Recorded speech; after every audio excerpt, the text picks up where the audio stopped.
பிதா சுதன் பரிசுத்த ஆவியின் பெயராலே ஆமேன். ஆண்டவர் உங்களோடு இருப்பாராக, உம் ஆன்மாவோடும் இருப்பாராக. எசையா தீர்க்கதரிசி புத்தகத்திலிருந்து வாசகம். அதிகாரம் 66, இறைவார்த்தை 9. பேறு காலத்தை ஏற்படுத்திய நான் மகப்பேற்றை தடை செய்வேனா என்கிறார் ஆண்டவர். மகப்பேற்றிற்கு காரணமான நான் கருப்பையை அடைத்து விடுவேனா என்கிறார் உங்கள் கடவுள். ஆண்டவரின் அருள்வாக்கு. இறைவா உமக்கு நன்றி. எங்கள் பரலோக தந்தையே, இயேசு கிறிஸ்துவே, தூயனல் ஆவியே, தந்தையே, இந்த அதிகாலை பொழுதிற்காக உமக்கு நன்றி சொல்லி உம்மை ஆராதிக்கிறோம் சுவாமி.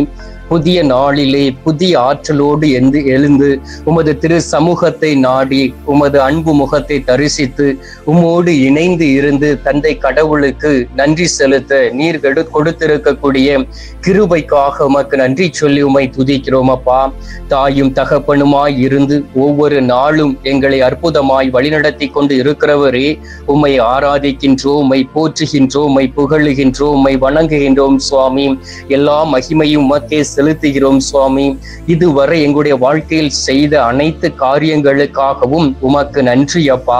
நாங்கள் எடுக்கக்கூடிய ஒவ்வொரு முடிவுகளிலும் உமது பிரசன்னத்தை உணர வைத்திருக்கக்கூடியதற்காக உமக்கு நன்றி சொல்லி உம்மை துதிக்கிறோம் அப்பா.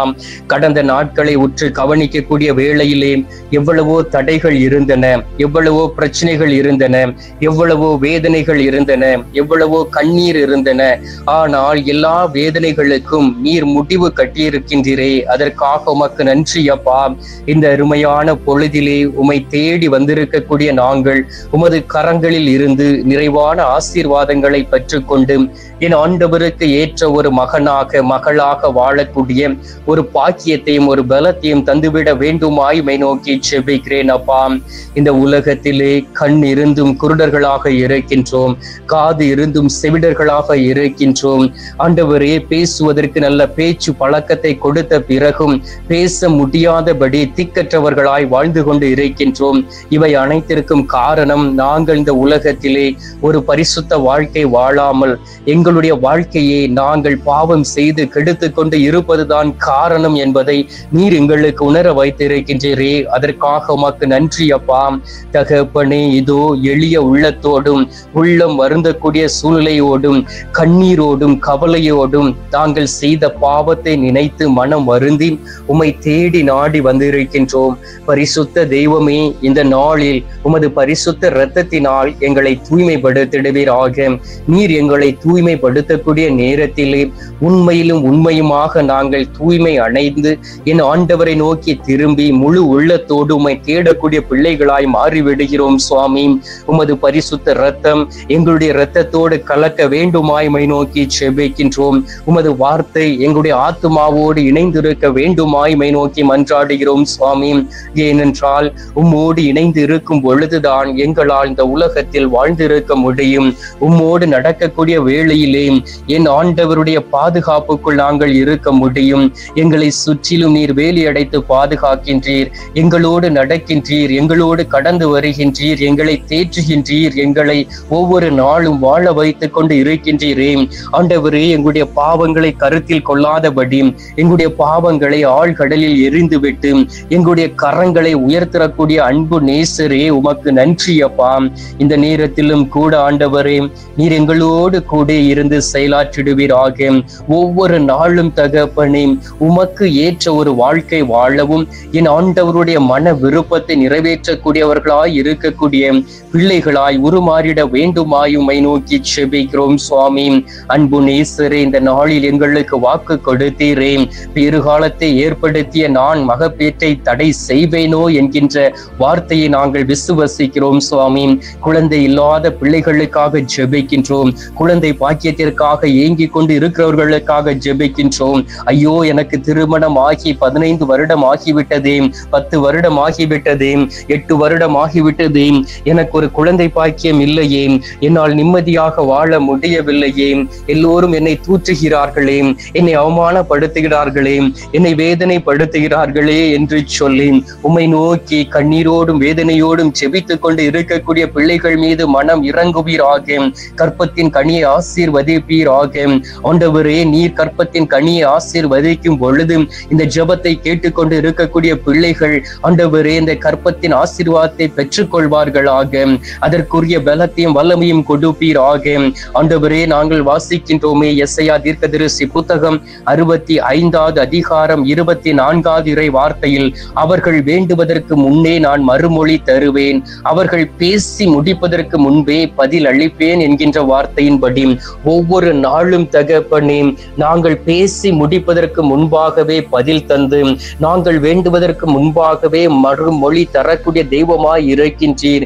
எதை பற்றியும் கவலைப்படாதீர்கள் இந்த உலகத்தில் என்று சொல்லி ஒவ்வொரு நாளும் எங்களுடைய கவலைகள் எல்லாவற்றையும் நீர் எடுத்து மாற்றக்கூடிய தெய்வமாய் இருக்கின்றீரே சுவாமி. தகப்பனே, உம்மை தவிர எங்களுக்கு வேறு யாரும் ஆதரவு இல்லை தகப்பனே. மனிதர்களை நம்பி நம்பி ஏமாந்து போய் இருக்கின்றோம். அவர்களுடைய பேச்சினால் நாங்கள் வேதனை அடைந்து இருக்கின்றோம். அவர்களுடைய செயல்களினால் நாங்கள் கஷ்டத்தோடும் கண்ணீரோடும் இருக்கின்றோம். இந்த நாளில் உம்மை மட்டுமே நம்பி இருக்கின்றோம். மகப்பேற்றிற்கு காரணமான நான் கருப்பையை அடைத்து விடுவேனோ என்று சொன்னீரே தகப்பனே. இல்லாத ஒரு பொருளை உருவாக்கி தரக்கூடிய தெய்வம் நீர் அல்லவா? அண்ணாவின் கண்ணீரை கண்டு அவருடைய கற்பத்தை ஆசீர்வதித்தீரே அப்பா. ரெபேக்காவுக்கு ஒரு ஆண் குழந்தையை கொடுத்து ஆசீர்வதித்தீரே சுவாமி. அபிரகாமுக்கு ஒரு குழந்தையை கொடுத்து ஆசீர்வதித்தீரே சுவாமி. அதே போல் தகப்பனே, இந்த உலகத்தில் மலடி என்று பேரோடு இருக்கக்கூடிய பிள்ளைகளுக்கு குழந்தை பாக்கியத்தை கொடுத்து அவர்களை ஆசீர்வதித்து அவர்களை நீர் பலப்படுத்தி திடப்படுத்தி நீர் வாழ்ந்து கொண்டிருக்கக்கூடிய தெய்வம் என்பதை அவர்களுடைய நடுவிலே நீர் நிரூபிக்க வேண்டுமாயும் உம்மை நோக்கி செபிக்கிறேன் அப்பா. ஆண்டவராகிய இயேசு கிறிஸ்துவே, நீர் எங்களுக்கு மறுமொழி தருகின்றீர். எங்களுடைய நாவை கட்டவிழ்ப்பீராக, எங்களுடைய செவிகளை திறந்திடுவீராக, எங்களுடைய கண்களுக்கு பார்வை கொடுப்பீராக. உள்ளத்தின் ஆழத்தில் இருந்து உம்மை நோக்கி ஜெபிக்கக்கூடிய பிள்ளைகளாய் நாங்கள் வாழவும் உழைப்பின் பயனை நாங்கள் அனுபவிக்கக்கூடியவர்களாகவும் இருக்க வேண்டுமாய் உம்மை நோக்கி ஜெபிக்கிறோம் அப்பா. இந்த நேரத்திலும் கூட யார் யாரெல்லாம் கோயிலுக்கு வராமல் என் ஆண்டவருடைய பிரசன்னத்தை உணராமல் ஞாயிற்றுக்கிழமை கூட கடன் திருப்பலைக்கு வராமல் அலைந்து திரிந்து கொண்டு இருக்கிறார்களோ அவர்கள் ஒவ்வொருவரையும் அது கரத்தில் ஒப்புக் கொடுத்து ஜெபிக்கின்றேன் தகப்பனே. ஒவ்வொரு பிள்ளைகளையும் நீர் தொடுவீராக, ஞானத்தின் ஆவியை ஊற்றிடுவீராக. பரிசுத்த திருப்பலில் பங்கு கொண்டு உமது திருவுடலையும் திரு ரத்தத்தையும் பெற்றுக்கொண்டு நடக்கக்கூடிய அன்பு பிள்ளைகளாய் மாறிவிட வேண்டுமாய் உம்மை நோக்கி ஜெபிக்கிறேன் அப்பா. அன்பார்ந்த இயேசு சுவாமி, நீர் இந்த உலகத்தில் வாழ்ந்த பொழுது அனைத்து மக்கள் மீதும் பரிவு கொண்டீரேன். இந்த நாளிலும் பிள்ளைகள் மீது பரிவு கொண்டு பிள்ளைகளை ஏற்றுக்கொள்ள வேண்டுமாய் உம்மை நோக்கி மன்றாடுகிறேன் சுவாமி. நோயுற்று இருக்கக்கூடிய பிள்ளைகளை ஒப்புக் கொடுக்கின்றேன்.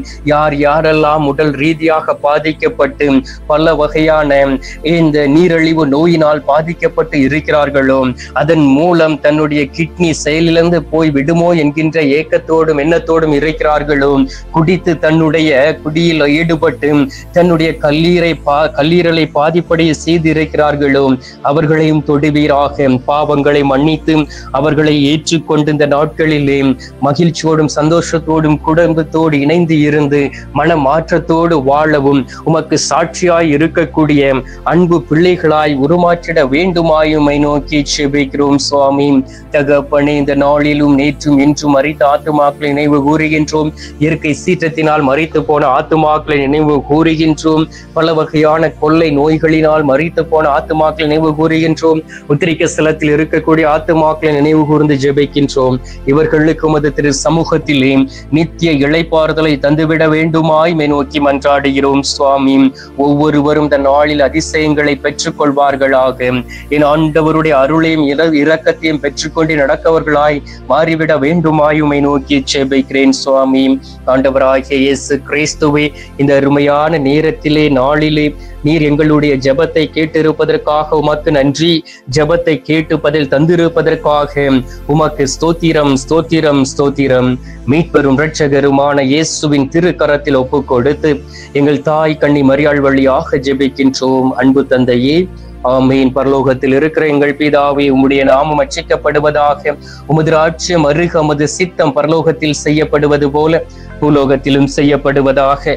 எங்கள் அனுதின உணவை எங்களுக்கென்று அளித்தருளும். எங்களுக்கு தீமை செய்கிறவர்களை நாங்கள் பொறுப்பது போல எங்கள் பாவங்களை பொறுத்தருளும். எங்களை சோதனை உள்ளவிடாதையும் தீமையில் இருந்து எங்களை ரட்சித்தருளும். ஆமேன்.